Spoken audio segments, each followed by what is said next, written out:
Tak dalil, itu iblis yang kau maksud, itu iblis.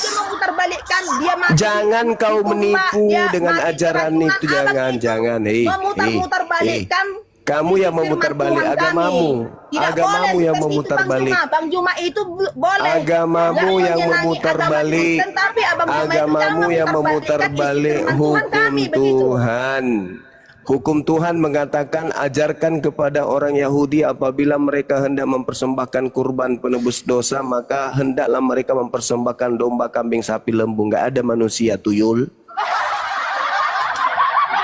Malah Tuhan marah di Imamat 18:21.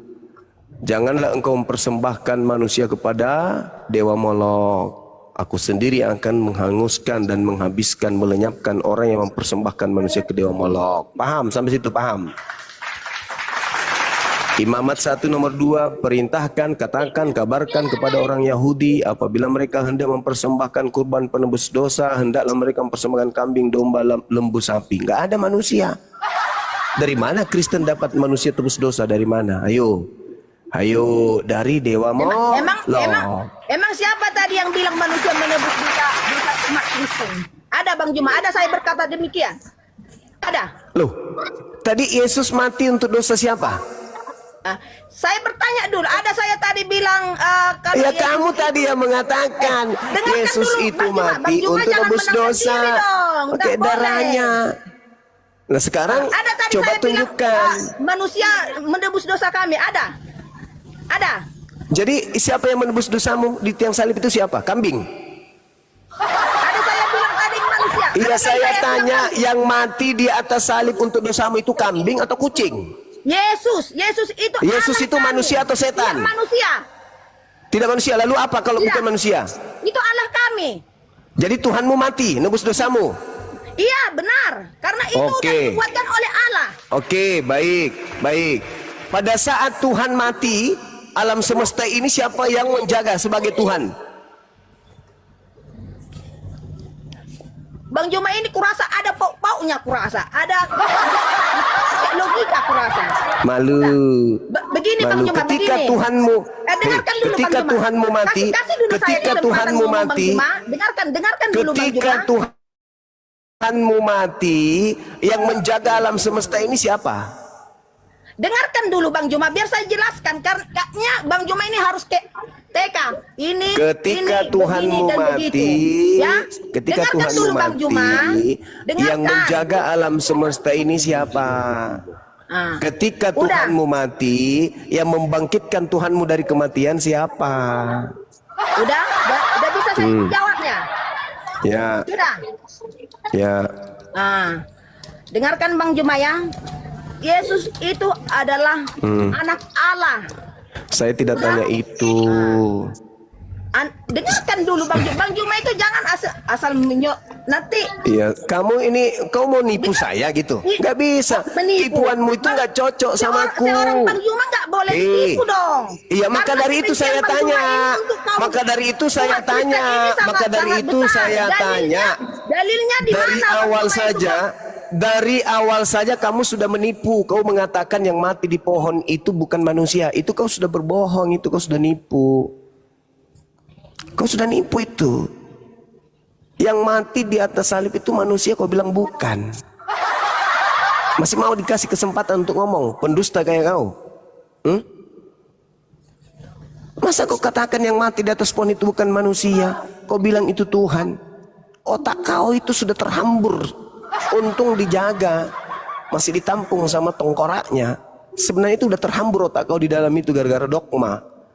Masakan yang mati di atas salib dibunuh itu bukan manusia, lalu apa? Tuhan. Kau bilang iya. Di mana otak kau? Tuhan mati dibunuh sama manusia. Mending kau masuk kembali di rahimnya ibumu, keluar itu jadi kodok, daripada kau keluar jadi manusia tapi tak berguna. Penyesat.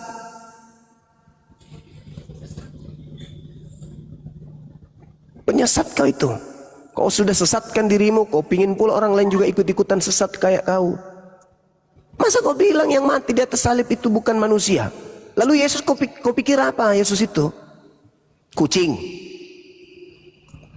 Kau bilang Tuhan, ya itulah kau gilamu. Masa Tuhan mati? Atau kau pikir biarlah mati satu Tuhanku? Yang gila. Karena apa? Karena Bang Juma tidak merasakan kasih Yesus itu bagaimana. Kasih itu Yesus bagaimana? Mana kasih Yesus? Nggak ada kasih Yesus yang kita bahas di sini. Yang kita bahas di sini, ketika Tuhan mati, yang menghidupkan Yesus siapa? Kalau Tuhan mati. Ya, itulah kuasanya Allah. Namanya bagaimana mau kuasa lagi? Roh Kudus. Makanya dia tidak memiliki kematian. Saudari, bagaimana mau kuasa? Kematian 3 hari dan bangkit di hari ketiga. Bagaimana? Siapa yang bangkitkan? Bukan Siapa yang bangkitkan? Muhammad mati selama-lamanya di kubur. Siapa yang bangkitkan? Tuhan itu mati di hari ketiga bangkit. Siapa yang bangkitkan? Siapa yang bangkitkan Tuhanmu ketika Tuhanmu mati? Ikan teri pakai helm. Siapa yang membangkitkan Tuhanmu? Hari ketiga Bang Juma. Siapa yang membangkitkan Tuhanmu? Siapa yang membangkitkan Tuhanmu ketika dia mati? Yang membangkitkannya siapa? Itu pertanyaan saya. Jangan kau bicara sendiri. Sudahlah kau gila, kau bicara sendiri pula. Pertanyaan saya, siapa yang membangkitkan? Saya ulang pertanyaan saya. Siapa yang membangkitkan Tuhanmu? Siapa yang membangkitkan Tuhanmu ketika dia mati? Bapa di sorga. Oh, berarti Tuhanmu ada 2. Bapa di sorga itu adalah mengutus Yesus. Yesus itu adalah pewaris sorga. Dialah yang akan menghakimi. Bang Juma juga akan datang kedua kalinya. Tuhanmu ada berapa? Tuhanmu ada berapa? Tuhanmu ada berapa? Tadi 1 mati. Ada lagi disebut Bapak. Berarti ada 2. Hah? Tak pernah mati. Dia hidup. Hidup untuk kekekalan selama-lamanya. Berarti dia tidak menebus dosa. Berarti dia tidak menebus dosa karena dia tidak mati. Kenapa Bang bilang seperti mati? Coba. Tadi kau katakan tidak mati. Coba ambil dulu dalilnya Tuhan kami itu tidak mati dan tidak menebus dosa. Di mana? Kamu dalilnya sendiri yang mengatakan tadi. Tadi kau yang mengatakan. Firman-Nya di mana bahwasanya Yesus itu tidak mati, tidak menebus dosa umat manusia, di mana? Tadi kau mengatakan Tuhanmu tidak mati. Tuhanmu mati atau tidak sih? Tuhan saya itu tidak mengalami kematian untuk selama-lamanya, tapi Tuhan mati menggenapi firman-Nya selama 3 hari. Di hari ketiga itu dia bangkit. Makanya saya tanya. Bahwasanya firman Allah itu bukan mati. Makanya saya tanya sama Muhammad Anda. Mati selama-lamanya tuh. Saya tanya sama Anda. Di hari ketiga, Bang. Dengar. Saya tanya sama Anda kan.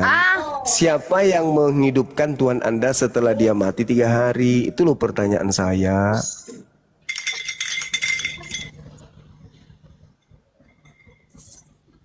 Bunda Mila, Assalamualaikum, Nois.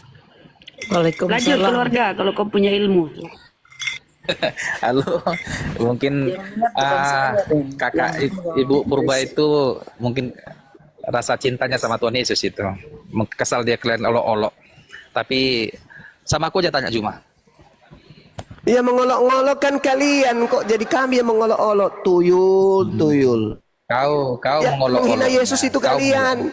Saya berusaha supaya saya mengolok-oloknya apa? Tapi aku tak. Coba tunjukkan kalau saya mengolok-olok Yesus. Tunjukkan. Iya. Kau mengolok-oloknya. Sebenarnya di Yohanes itu sekalipun kata-katanya dengar dulu Juma. Kau janganlah.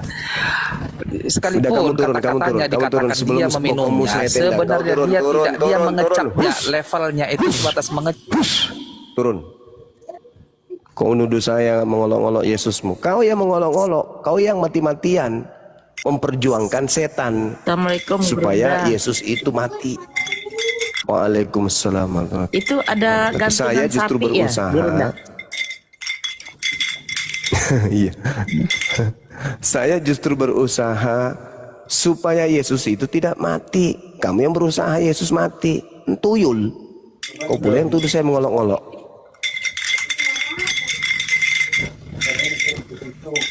Sapi. Oh, Nois. Hari Minggu, selamat hari kebangkitan Tuhan Yesus. Kok saya bunda mulu enak aja Bunda Rahmani nyalain orang Siapa? Bukan, Bang Zuma itu yang noise. Iya. Ada sapi. Selamat hari Minggu, selamat hari kebangkitan Tuhan Yesus. Bukan Gurunda, coba kau. Dari mana Kipas? Bangkit dari mana?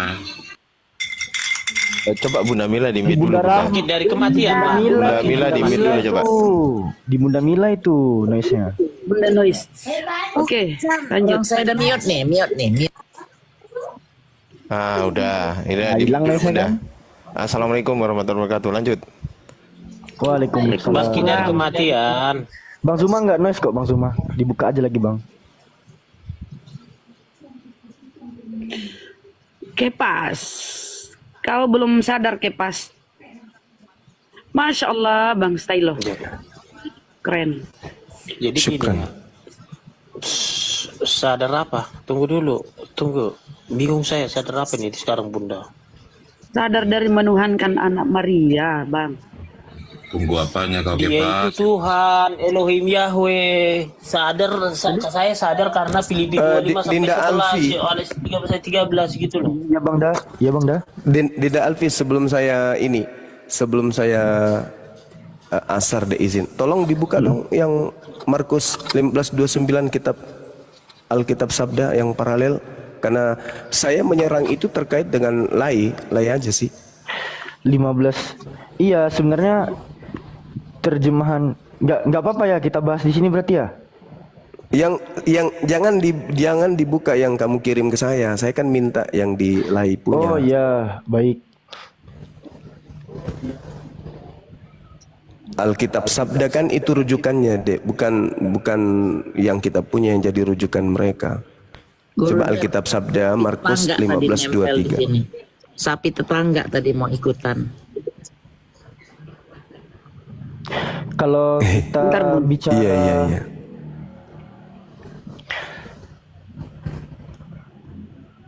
ethylene. Yang menolak. 3.400 jangan lupa polo-polo ya kawan-kawan. Jangan teman-teman, jangan kawan. Tunggu dulu Ustaz Arif. Biar bisa saya on cam. Nggak, aku aja yang di follow yang muslimnya teman-teman. Akun saya yang di follow ya. Akun saya ini masih kecil ini. Alkitab Wah, kemarin Sabda. ada lomba, tadi pagi Iya, juga Alkitab kena Sabda lomba. paralel Markus 15:25. Lambano itu memang artinya Muncul gak, menerima. Lambano itu memang artinya menerima. Nah, kalau kita masuk ke paralel, Lambano itu memang artinya menerima. Nah, itu menerima, kan? mengambil, membawa.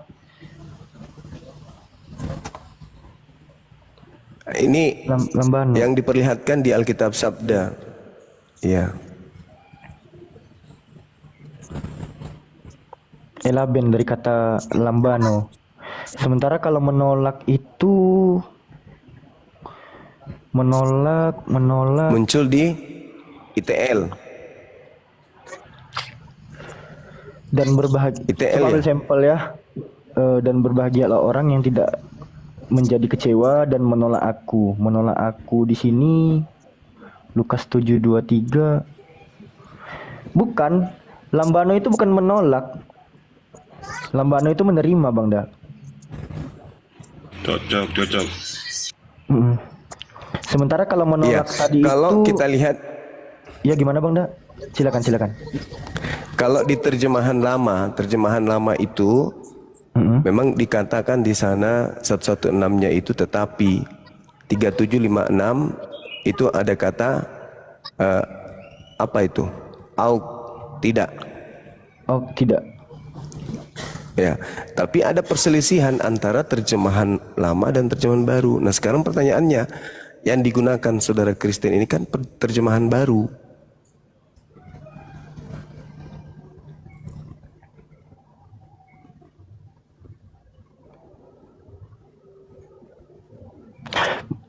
Yang penting lambano itu artinya bukan menolak gitu loh. Lambano itu artinya menerima. Menerima. Nah, Mm-mm. itulah dia. Sementara kalau kita lihat sampel, kita cek ya. Kalau memang menolak itu bahasa Yunani lambano, di sini kan ada dan berbahagialah orang yang tidak menjadi kecewa dan menolak aku. Menolak di situ nggak ada elaben atau lambanonya.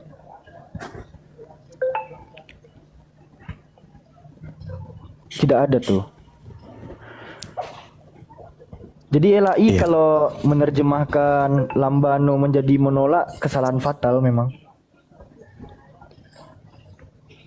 Itu dia. Dinda Ardian, Assalamualaikum warahmatullahi wabarakatuh. Oke, dilanjut dulu bernarasi. Saya izin ibadah dulu asar ya. Bang Zuma mau Sebentar. asar ya. Iya, siap, lanjut. Silakan Bang Da. Ya, pakai pas. Udah bosan di Kristen, Pak? Wah, saya nggak bisa bosan lah. Saya kan dari matre masuk surga. Mana ada? Oh, dari Jadi materai Kristen. masuk surga. Itu materainya itu pengen tahu, Pak. Warna apa itu materainya itu, Pak? Darah Yesus lah, darah Yesus. Kan dengan darah Oh, Yesus kita darah diampuni Yesus. kematiannya. Sekarang dia udah bangkit, ya kan? Bangkit pula dari antara orang mati naik ke surga. Kan udah naik Yesus ke surga. Darah Yesus. Kalau udah di materai itu silakan Bang Ardi, silakan. Enggak, lanjutin ya. Iya, kalau udah di materai gitu, kira-kira bakal mulus nggak masuk surganya gitu? Langsung, gitu, langsung masuk surga, gitu ya? Kalau saya kan, kalau saya udah mulus saya. Kalau saya sendiri pribadi ya.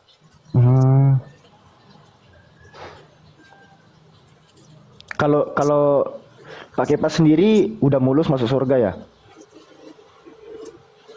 Kalau Yudas? Kenapa? Kalau Yudas gimana? So pede kalau kepas. Yudas ya enggak lah. Yudas Iskariot tuh ya enggak lah. Dia kan udah di api neraka. Oh, Yudas kok dimasukkan ke api neraka? Ya iyalah. Dia yang bisa dihasut iblis dia untuk menjual Yesus. Loh, kalau Yesus nggak dijual, nggak bisa dong Yesus disalib. Ya kan sudah kehendak Bapa itu. Loh, berarti Bapak berkehendak Yudas masuk neraka? Iyalah, kan terlibat Yudas, tentara Romawi, Loh. terus petinggi agama. Jadi dalil kan Yohanes 3:16. Begitu besar kasih Elohim pada dunia ini sehingga dia mengaruniakan anaknya yang tunggal supaya setiap orang yang percaya tidak akan mengalami binasa melainkan memperoleh hidup yang kekal. Yudas itu orang percaya kan? Ya tapi kan dia berkhianat. Kalau dia nggak berkhianat, Tuhan kalian nggak disalib. Kalau Tuhan kalian nggak Iya, disalib, dia tidak ada terlibat. penebusan Dia dosa. terlibat. Makanya dibilang Yesus ketika di Gunung Getsemani sudah selesai semua tugasnya. Harusnya berterima kasih ya kawan-kawan ya sama tentara Romawi, Pontius Pilatus, sama Yudas, apalagi sama iblis. Karena kalau nggak ada peran keempat tokoh ini, itu tuh karya penebusan dosa itu tuh nggak terjadi gitu loh. Beda. Bedanya gimana tuh? Kehendak Bapa itulah yang terbaik semua. Makanya kan Yesus ketika di Gunung Getsemani kan bukan kehendakku tapi kehendak. Kan makanya semua yang di bumi ini biarlah kehendak Bapa bukan kehendak manusia. Kan kehendak Bapa. Contoh, misalnya nih kita misalnya nih dalam keadaan apapun yang diberikan Tuhan ujian itu sudah kehendak Bapa. Nah, seberupaya apapun kita misalnya pandai kita nyetir segala macam, tapi kalau kehendak Bapa kau kecelakaan di sana, jadi gitu loh. Walaupun kita sehat bugar. Kita back to Bible. Di dalam Yohanes 13 nomor 27. Di dalam Yohanes 13:27, dan sesudah Yudas menerima roti itu, ia kerasukan iblis. Maka Yesus berkata kepadanya, apa yang hendak kau perbuat, perbuatlah dengan segera. Kan di sini ada kata apa yang hendak kau perbuat, berarti kan di sini ada kehendak dari siapa? Dari iblis. Kan kehendak penyerahan Yesus ya oleh Yudas yang menjualnya itu kan adalah kehendak iblis. Kok dibilang kehendak Bapa? Kehendak Bapa lah. Elohim Yahweh. Berarti Elohim menghendaki iblis masuk ke Yudas, merasuk ke Yudas Tapi untuk kan- menjual Yesus. Tapi kan keilahiannya ketika Yesus di kayu yang salib itu kan keilahiannya kan nggak pernah meninggalkan Yesus.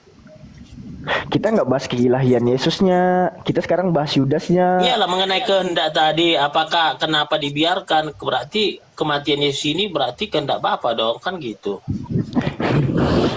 saya sapa dulu. Suki, Kristen Muslim. Suki. Assalamualaikum, mohon maaf Suki. Bunda. Pencet. Oh, Muslim ya. Waalaikumsalam. Coba pakai Jangan pas. lupa tap-tap layar kawan-kawan. Pakai pas. Ini bahasa Indonesia nih pakai pas ya. Ya, Bun. Sesudah Yudas menerima roti itu, Saya telepon tadi.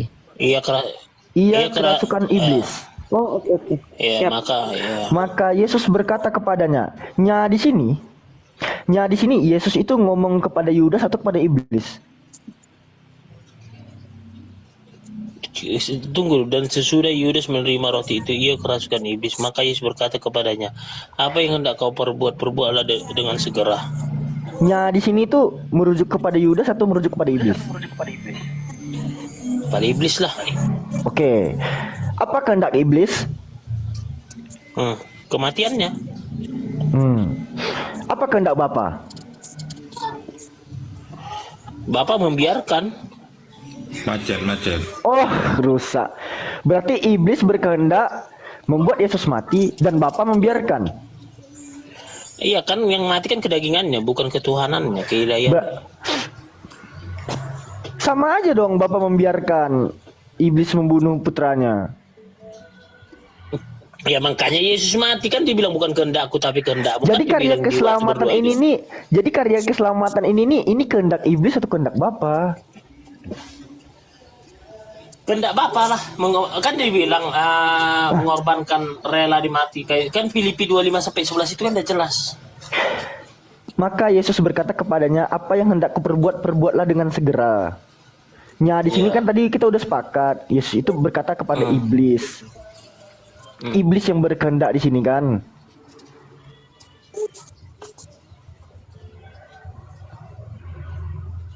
Iblis yang Jadi berkehendak. gini ya, oke ya. Supaya Yudas Konsep melakukan penyaliban itu, pengkhianatan. oke. Iblis Konsep berkehendak penyaliban. supaya Tunggu, bentar. Yudas melakukan pengkhianatan, Iya. menjual Yesus Saya jawab. supaya Yesus disalibkan. Biar Lalu saya Bapak jawab membiarkan gini ya. gitu kan? Jadi gini kan, dibilang iblis begini. Bagaimana kamu bisa mengampuni dosa manusia dengan satu orang katanya. Jadi datanglah iblis ini. Sebenarnya iblis ini nggak mau Yesus ini disalibkan. Ya.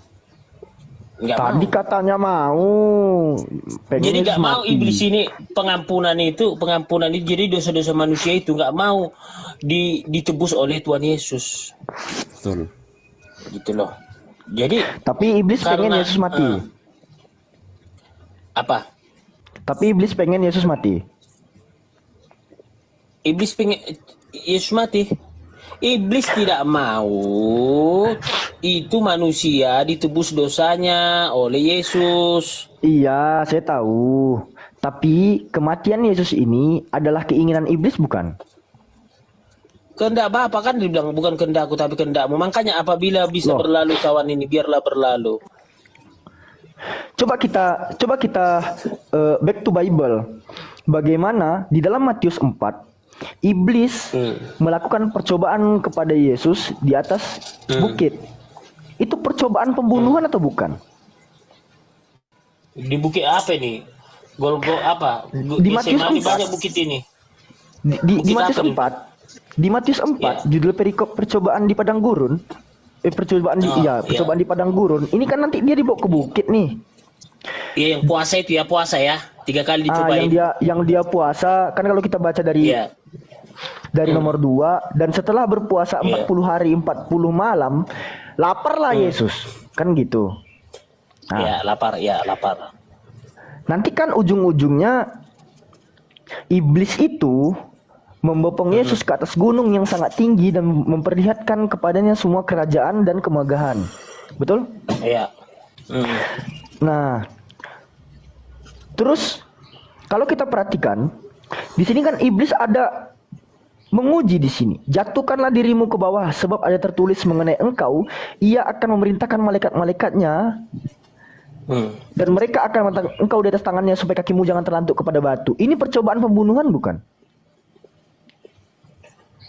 Kok percobaan pembunuhan? Loh, Yesus suruh loncat dari atas bukit. Itu bukan masalah percobaan pembunuhan loh, Pak Alpi. Gimana sih? Itu menguji Yesus. Itu bukan mengenai tentang percobaan pembunuhan. Itu menguji keteguhan iman Yesus. Loh, masa iman Tuhan diuji? Tuhan beriman. Iya kan itu kan manusianya, kan keilahiannya kan di sorga, tapi kan keilahiannya itu kan nggak pernah nggak pernah meninggalkan Yesus.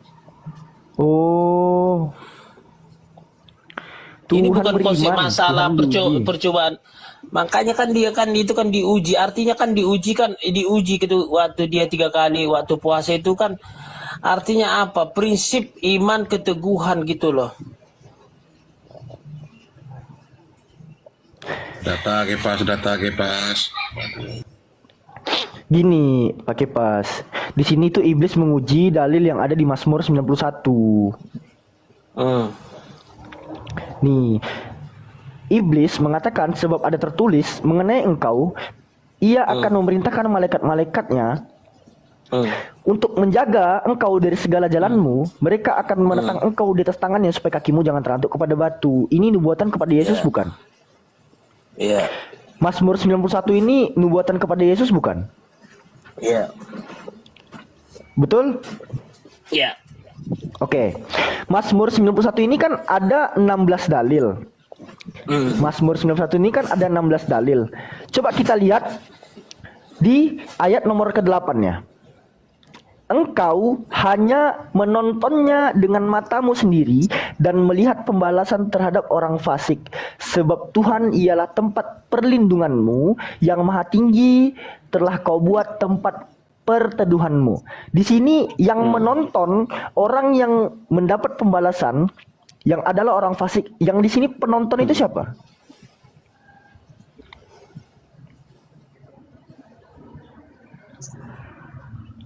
Multi tafsir itu. Oh, multi tafsir. Terus Mazmur 91 ini nubuatan Yesus.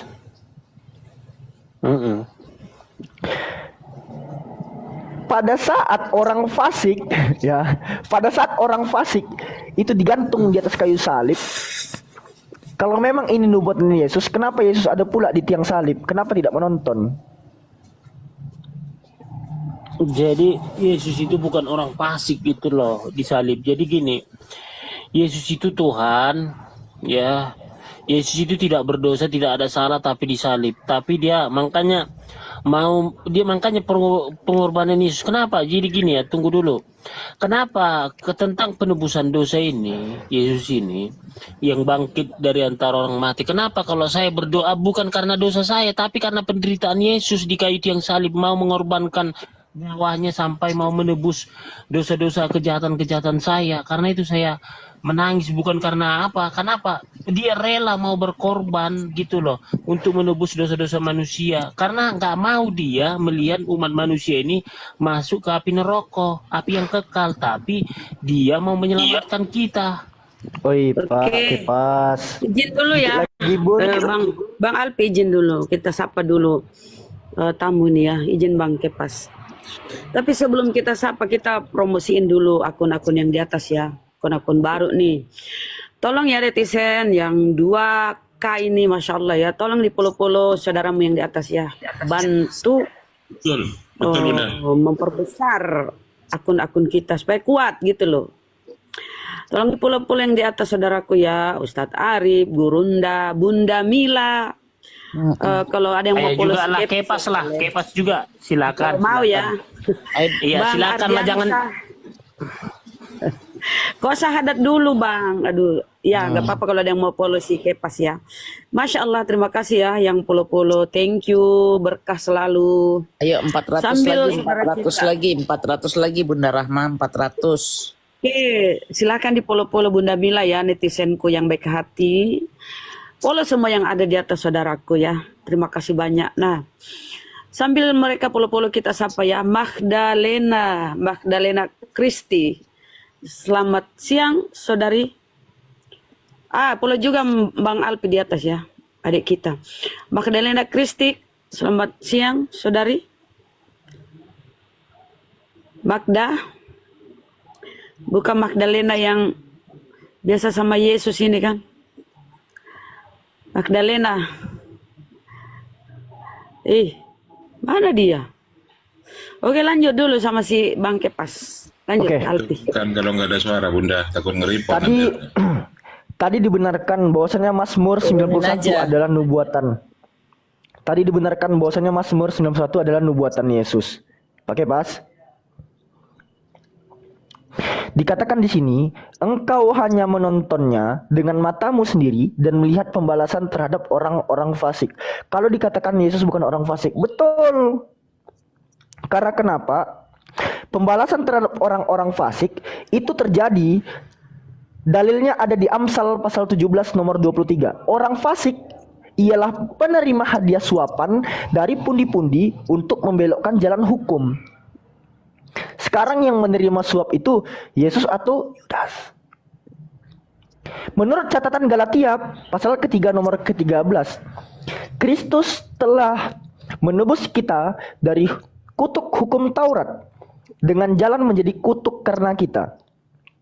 Sebab ada tertulis, terkutuklah orang yang digantung pada kayu pohon.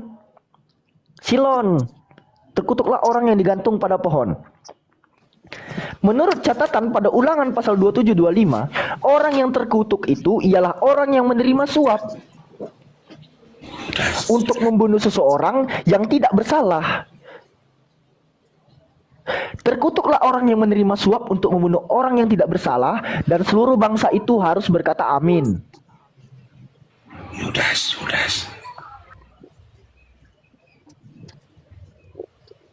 Sekarang yang disalib di atas pohon itu adalah seseorang yang terkutuk menurut Galatia pasal 3 nomor 13. Beda, udah beda Tuhan, kita beda. Kalau kalian kan Yesus gak Alamak. kalau kalian bisa. Beda. Beda. Kita panjangkan bercerita ini, memang ujung-ujungnya nggak ketemu Tuhan kita. Nggak, jadi gini, kita cari muaranya nggak ketemu loh. Muaranya beda, jalurnya aja ada beda gitu. Udahlah Kepas, Ada satu jualan danau, ada satu jualan danau. udah sagu, jualan udah sagu aja lah kok Kepas lagi Kepas. Aduh, udah betul kau, jangan masuk Islam, masuk angin aja udah. Karena gini, saya dari Matre loh. Ngapain saya masuk? Udah dimastrai. Kepas, sudah habis berapa slot Kepas? Apa ya? Ya tuaknya lah. Ya, kalau kita mau masuk dalam kerajaan Tuhan, nggak boleh orang kotor, nggak boleh otaknya kotor, pikirannya kotor, dagingnya kotor, nggak boleh, harus bersih. Ketemu dengan Tuhan nggak boleh main-main, nah, harus benar-benar seperti Yesus gitu loh, nggak hanya ucapan. Kayak orang mabuk aja kau. Tolong disapa dulu itu nubuat. Ya, selamat siang semuanya. Kristen ya Bang? Muslim. Oh Muslim. Silakan Bang, apa yang disampaikan? Ya, apa ini temanya nih? Temanya buat Oten, Bang. Buat Oten. Buat Oten sekalian. Mempertuhankan selain daripada Bapa yang di surga itu musyrik.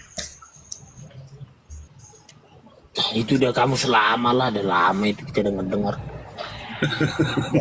Itu. Iya. Udah setahun saya ikut komal-komal. Iya, Itu udah sering. Artinya begini. Yesus itu adalah sistem untuk kepada Bapa. Melalui jalan daripada Yesus lah untuk kepada Bapa. Setelah Yesus nggak ada, yang sanggup menggantikannya itulah jalannya.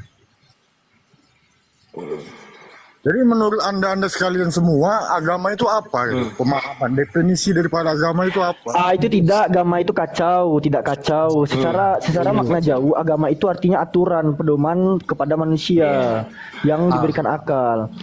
Sekarang agama itu adalah sistem kepercayaan atau belief system yang diperuntukkan kepada manusia dan bukan kepada hewan, bukan kepada tumbuhan, bukan kepada parasit. Oleh karenanya, yang disebut sebagai kitab suci, yang disebut sebagai kitab suci hanya diberikan kepada manusia, tidak kepada hewan, tidak kepada tumbuh-tumbuhan, apalagi parasit. Sekian. Ya, saya setuju. Agama itu adalah sistem. Sistem untuk kepada Bapa ataupun Allah ataupun sebutan bagi agama-agama yang lain. Karena Iya. kita nggak bisa Ini kafir ini Alfi, bukannya orang Islam ini. Abang tadi Islam bang ya? Bang, abang tadi Islam bang ya? Iya. Rukun Enggak, agama, percaya gue. rukun agama ada berapa bang? Apa itu? Kok ada Bang, bapak? Anda Rukun sekalian. agama, rukun agama Menurut ada berapa Anda bang? tadi kan sistem kan gitu. Enggak, rukun agama ada berapa bang? Bang Agama Nubuat, itu kan sistem. diam dulu pakai pas. Bang Nubuat, rukun agama ada berapa bang? Rukun agama Rukun itu kan agama. sistem. Mana dia Rukun tahu agama Alfi, ada dia berapa? ngomong Allah kok tadi. Rukun agama ada berapa bang Nubuat? Kalau abang memang Iya kan Islam. gini. Enggak, Anda rukun kan- agama ada berapa? Enggak bang. Dengar dulu. Abang Dengar dulu, Islam. Abang Dengar Islam dulu. kan? Ya dengar dulu sayang. Ya. Enggak, abang kan tadi abang bilang abang Islam, abang Muslim. Iya, apa bedanya? Itu kan beda sistem aja. Kalian Enggak, sekarang rukun agama ada berapa bang? Bang. orang Islam itu bilang Allah, itu kan sama saja. Iya bang, simple bang. Rukun agama ada berapa bang? Ya rukun agama itu, tapi sistem itu ya bang. Astagfirullahaladzim. Rukun agama ada berapa Tapi bang? ente bilang Ini gara agama Ustadz Arif ini semua ini. Gara Ustadz Arif ini membuat kegaduhan. Diam dulu, pakai pas, diam dulu pak. Bang, bang. Anda bilang tadi kan Yang agama saya itu- tanya, rukun agama ada berapa bangku? Rukun Ya udah, agama hati-hati. bang. Kita kasih bocoran aja. Ada 3 Pak Dumbuat. Coba sebutkan satu persatu. Apa aja 3 rukun agama itu? Ya itu terserah mau artinya begini. Bapak, kau kepala sekolah, kau ngaku-ngaku Islam gak tahu rukun agama kayak mana kau nih? Dulu. Turunkan dong, aduh aku rusak kali nih. Pak, Turunkan. jangan Bapak hanya bisa menyerang kekristenan, Aduh. sementara keilmuan Bapak soal Islam itu masih tipis, Pak. Jangan, Terus, jangan. sayang, aku tidak ada menyerang. Aku kan melanjutkan. Bapak menyerang. Bahwasanya Bapak menyerang agama pakai itu pas di adalah situ. sistem. Makanya aku memperjelaskan sistem. Astagfirullahaladzim. Untuk benar Anda itu benar bersistem, Anda ada Islam. nubuatnya sesuai dengan apa? Ada nubuatan si Rasul. Pak Nubuat, Begini, Pak Nubuat. ini nggak bisa Anda di-mute sudah ya? menyamakan Allah dengan Bapak Pak Nubuat. Waduh. Pak Nubuat. Kau rusak kau nubuat. Beda masa sayang. Beda Woi, masa. Uclo, dengarkan baik-baik ya. Allah itu laisa kamitslihi syai'un. Allah itu tidak serupa dengan apapun. Ngapa disama-samain dengan sang Bapa yang ada di kekristenan? Bapak itu punya anak, Bang Nubuat. Bapak itu punya anak. Allah itu lam yalid wa lam yulad. Allah itu tidak beranak dan tidak Ente beranakkan. Muslim ya? Ente Jelas, Muslim. Ya. jelas. Betul ya kan? Tadi kan Anda setuju bahwasanya agama itu adalah sistem. Enggak, sekarang jelaskan dulu yang disebut sebagai 3 jumlah rukun agama itu rukun agamanya tuh apa aja. Udah dibantu Ustaz Arif loh. Rukun agama ada 3.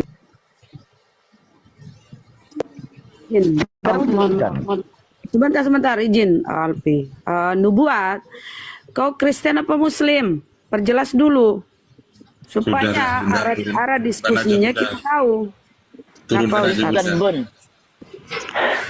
Kenapa kau malu-malu ngaku keimananmu, Bang? Kau malu kalau Tuhanmu terkutuk. Mohon maaf Bunda Mila, Bunda Rahma, mohon maaf nih ya. Alfi Ya. sebenarnya tidak berprasangka buruk dia di Islam atau kafir, tidak. Namun begini, jangan sampai dia yang adalah seorang muslim, dia langsung menyerang kekristenan, tapi defensif dia soal keislaman dia nggak punya. Jangan sampai. Nanti di mirroring balik muntah. Dia bukan muslim, kayak pas kenal tuh sama dia. Bukan muslim dia. Nggak mungkin muslim nyebut Allah tuh nggak mungkin. Makanya kenapa dia malu ngaku dia Kristen? Karena Maksudnya- Tuhannya Ini karena Ustadz Arif ini buat jadi kisru ini. Maksudnya korban nih. Karena Ustadz begini Arif loh. ini. Maksudnya begini loh. Entahpun dia muslim atau kafir, entahpun dia beneran muslim, jangan sampai dia hanya bisa menyerang kekristenan tapi pas diserang balik gak ada defensif sama sekali. Jangan sampai tuh. Enggak lah. Jangan sampai. Itu Kalau dasar saya loh, punya rukun feeling, agama dia itu dasar turunin loh. aja lah. Dia cuma nyerang, oh bapak itu gini. Nah, ini loh. Makanya Udah kita berbohong. tanya dulu, pelan-pelan, santai-santai. Karena kita ini mau cari oten. Nubuat, kau ngomong, kalau enggak, ku tendang ke bawah. Kau Kristen apa Muslim? Kau diam ke pas, kau pun ku kasih turun. Nubuat. Oke, kita kau tendang ke ini aja Bang ya, ke bawah. Kalau kau enggak ngomong, 1, 2, 3. Oke ya Bang ya, turun. Ke neraka aja Admin, dulu. Bro admin, silakan. Ya, ya. Aku baru lewat sih terus terang, jadi belum tahu temanya. Apa kau di bawah netizen? Woi, sabar. Lanjut. Ya tadi belum tahu sih, belum tahu temanya, jadi aku tak nyimak dulu apa nih temanya nih. Kenapa sih Atau menurut katanya. ini Sapa dulu Bang Zuma, Bunda. Mentau udah monitor Bunda. Di sini soalnya Bunda dasar. sudah standby, sudah aktif. Temanya Bang yang kau tuhankan itu apa ya? Kalau aku bertanya boleh nggak? Bertanya aja. Boleh. Mungkin buat, nah ini kan kebetulan kan momentumnya lagi Paskah nih. Ya, Boleh, jadi Bang. ini mumpung lagi momentum, saya mau bertanya begini. Di zaman Musa kan juga memang ada Paskah. Nah, sebagai orang Kristen, kita kemudian menerjemahkan dan menghubungkan Ardian, peristiwa turun. Paskah, Lanjut. ya peristiwa Paskah dengan peristiwa kematian Yesus. Yang saya mau tanyakan, di Islam sendiri diajarkan nggak tentang tulah yang sebagai dasar peristiwa Paskah ini yang dialami zaman Musa? Ada berapa tulah yang dialami waktu zaman Musa? Oke, saya Mesir sedikit ya. itu dapat berapa tulah? Kemudian Sebelum kepada yang pandangannya lain, terhadap atau Paskah ini tulah gimana? itu apa sih, Bun? Tulah itu apa, Bun? kutukan. Sebelum ke Gurunda atau kepada saudara saya yang lain, saya hanya ingin menyampaikan Bro Admin ya, bahwa Paskah yang kalian rayakan itu beda dengan Paskah zaman Musa. Itu Pesak. Paskah zaman Musa itu memperingati pembebasan Bani Israel dari perbudakan Firaun. Ya, ketika itu ya Firaun Mesir sana kena tulah kan. Anak-anak sulung itu di inilah kena tulah mereka ya. Jadi itu maknanya pembebasan Bani Israel dari perbudakan di Mesir oleh Firaun. Nah sekarang Kristen nih mengambil istilah Yahudi ini dengan menyebut juga Paskah, tapi maknanya beda. Paskah Kristen ini adalah memperingati kebangkitan yang kalian tuhankan toh. Nyambung nggak? Ya maksud perasaan saya nggak nyambung deh. Salah makna, salah arti. Udah ngambil salah arti lagi bro. Itu dulu ya yang saudara Kristen harus tahu. Jadi Paskah, Pantekosta, ya beda-beda kalian pemaknaannya. Ngambil istilahnya orang, tapi Anda maknai dengan beda. Kata Allah Anda ambil, Anda maknai dengan beda. Ya kan? Sudah ngambil, maknai lagi dengan beda. Itulah penyakit Kristen, saudara admin. Itu dulu yang Anda harus tahu. Silakan kalau ada yang mau masuk. Ya gini, saya mau bertanya begini. Jadi tentang Paskah tadi betul. Jadi kita kan juga tahu kalau di Perjanjian Lama itu diceritakan bahwa Mesir itu mendapatkan tulah yang ke-10, yaitu kematian seluruh putra sulung. Nah, orang Israel itu sudah diberitahu bahwa mereka harus menyembelih domba atau binatang ya. Nah, kenapa kau menyembelih? Kenapa kau memaknai kematian Tuhan tuh? Nah, gini loh, dari sudut pandang Kristen kita memaknai dari Mesir ke Golgota. Peristiwa ini berhubungan. Yang saya tanyakan dari pandangan Muslim gimana? Ya. Bukan. Kalau orang Yahudi itu memperingati Paskah itu mereka mengorbankan hewan. Ya, dia merayakan Paskah dengan mengorbankan hewan. Makanya aku bilang, saudara Kristen suka ngambil punya orang tapi memaknai lain, memaknainya beda. Hanya mencocok logikan gitu loh. Supaya ya dikira juga ada hari-hari sakralnya ya. Ada hari-hari sucinya gitu. Padahal itu ngambil punya orang. Gitu Bro Admin ya. Silakan kalau Admin mau masuk silakan. Bang Ustadz Arif silakan. Atau Gurunda sudah. Perayaan Pesah itu kan kalau kita lihat di Imamat, jatuhnya Pesah itu kan pada tanggal ke-14 bulan pertama. Bulan pertama itu kan dalam bahasa Ibrani itu kan bulan Nisan. Nisan ya. Terus hubungannya sama bulan April apa ya? Aku pengen tahu. Bukan gitu kan, maksudnya gini. Memang orang Kristen kita mempercayai atau menghubungkan antara peristiwa Paskah dari Mesir ke Golgota. Memang kita menghubungkan itu. Nah yang saya tanyakan, di Islam apakah juga diajarkan tentang tulah ke-10 dan apa maknanya begitu loh. Sementara kan sunat juga diikuti dari sana. Kemudian makanan-makanan juga dari sana. Nah, peristiwa ini kan juga penting juga nih. Apakah juga diimani juga atau bagaimana? Silakan. Pesah itu salah satu ritual di dalam mitzvot Torah nggak? Di dalam instruksi Torah nggak? Fokusnya peringatan tentang tulah ke-10 sih. Pembebasan dari itu. Tulah itu kan penyebabnya, akibatnya adalah Pesah kan gitu. Coba kita main di hukum sebab akibat. Enggak, kalau nggak gini, maksudnya di Islam itu diajarkan 10 tulah juga atau tidak? Enggak, ngapain? Oh tidak, oh ya sudah. Makanya nggak ada maksudku. Kita harus punya fundamental. Kita harus punya fundamental atau dasarnya itu begini, Bang. Ya, nggak semuanya yang harus di dalam Torah itu ada di dalam keislaman itu sendiri. Karena kenapa? Nih, saya kasih dalil ya. Kenapa saya mengatakan demikian? Ulangan 33 butir keempat, Musa telah memerintahkan hukum Taurat kepada kita suatu milik bagi jemaat Yakub, Bani Israel. Torah itu tuh punya jemaat Yakub, punya Bani Israel. Bani Ismail mah nggak ada urusannya sama Torah. Kami hanya membenarkan bahwa Torah itu pernah ada, diturunkan oleh Tuhan pencipta langit dan bumi. Apakah hukum-hukumnya harus ada di dalam Islam? Tidak. Karena kenapa? Hukum itu hanya diperuntukkan bagi jemaat Yakub. Gitu loh. Kami bukan jemaat Yakub. Kristen jemaat Yakub.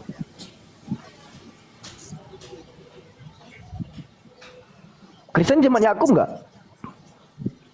Ya enggak, kalau kita kan jemaat Yesus. Iya, dan kita menghubungkan peristiwa itu gitu loh maksudnya. Oh, dihubung-hubungkan. Kan nanti pada Pesah itu ada, di sini udah komat soalnya. Sedikit lagi ya.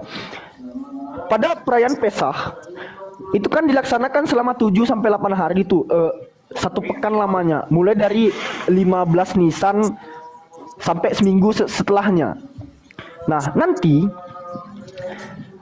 pada kalimat Pesah itu sendiri, ya, mereka itu mempercayai bahwasanya malaikat-malaikat itu akan datang ke rumah orang-orang Israel serta meletakkan darah domba Paskah di atas pintu-pintu rumah-rumah tersebut supaya anak sulung mereka itu terselamatkan. Di dalam kekristenan kok nggak ada kayak gitu ya?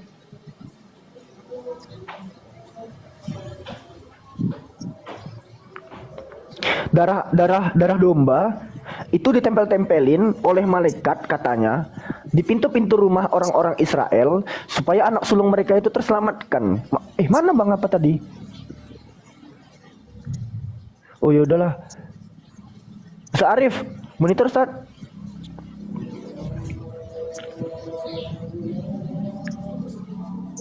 Bunda Rahma, Bunda Mila, Bang Zuma. Kode kalau udah ada Bang Zuma. Ya, belum ada ya Bang Zuma. Gurunda masih sholat kali. Alfi di sini udah masuk asar nih. Ayo Bunda Rama bernarasi. Ada kepas tuh. Naikin dulu lah. Yang lain muslim di bawah kalau gitu. Kalau yang lainnya. Loh, kenapa dia kabur? Loh, Bro Ahmed ditombak sama Oten. Kenapa kabur saudara tadi? Loh, Bro Ahmed ditombak sama Oten. Ditombak Bun. Ayo Iwan Villa jauh dari perangkat dulu ya. Follow dong. Alfi izin jauh dari perangkat dulu ya, Bunda Mila, Bunda Rahma. Izin. Iya. Amal jariah.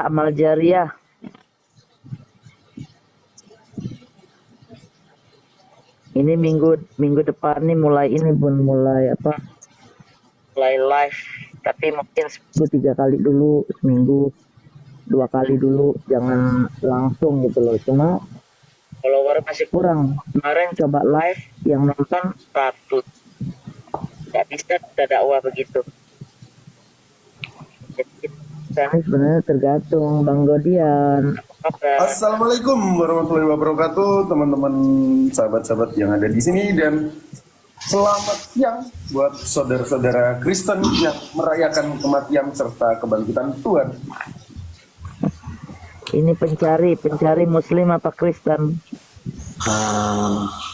Saya Kristen, terima kasih Bunda bantu naikkan saya.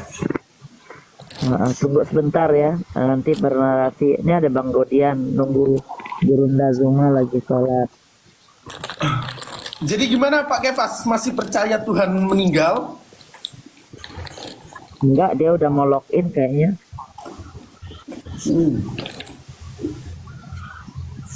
Gimana Pak Kefas atau Pak Pencari Tuhan? Kira-kira gimana tanggapan saudara atas peristiwa 2000 tahun yang lalu yang sangat mengenaskan, Tuhan telah meninggal. Bahkan dalam bukunya Nietzsche yang berjudul Nietzsche Membunuh Tuhan, itu Nietzsche mengkabarkan kepada para pengikutnya di Jerman, "Woi, Tuhan telah mati, Tuhan telah mati." Kira-kira gimana kalau ada anggapan Tuhan telah mati gitu? Pas kalau nggak bersuara diturunin loh. Pak Pencari. Gimana? Ya Pak Untuk Pencari aja. Anda beneran ingin bertanya karena nggak tahu atau sudah punya jawabannya? Saya bertanya aja, saya pengen tahu jawaban saudara. Kalau saya jawab malah kepanjangan Pak, karena Jangan panjang-panjang, aku mau tanya tanggapanmu. Bagaimana anggapan orang di luar sana yang sekarang sudah mulai pakai akal sehatnya ketika dengar kabar bahwa Tuhan telah mati nih. Mereka menghidupkannya dan udah tidak percaya lagi.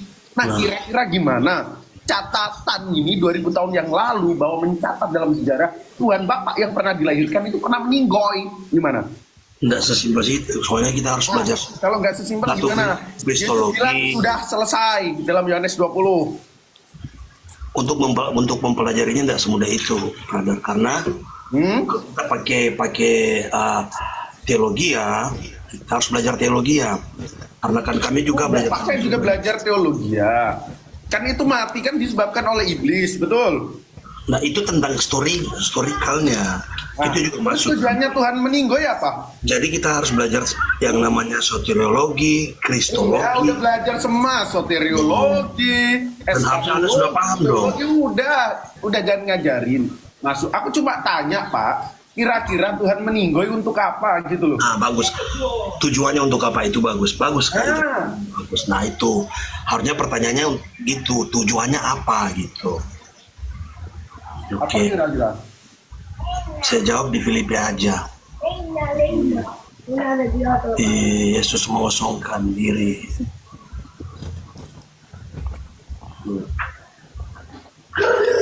Apa di Filipi? Tunggu saya buka. Ini di Filipi 2 ayat 7. Itu tujuannya.